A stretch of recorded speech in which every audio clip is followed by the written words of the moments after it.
Hello everyone, welcome back to Godide Media Studio.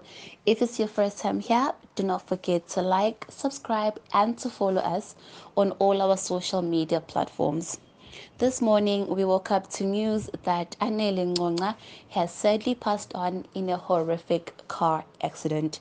It is reported that the accident took place around 5 in the morning. Anele was in a car with a female companion who is said to have been the driver. She is in hospital in a critical condition, and we do wish her a speedy recovery.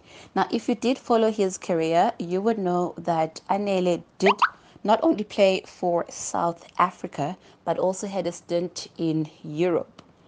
Now, just before his passing, he was due to be unveiled as the latest signing for Amazulu, which is a team that is based here in KZN.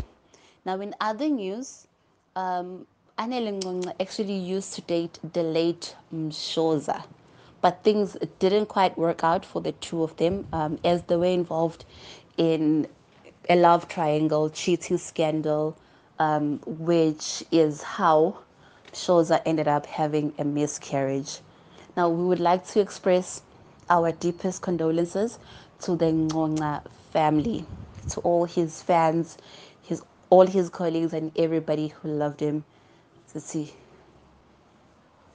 ezibuhlungu azipheli.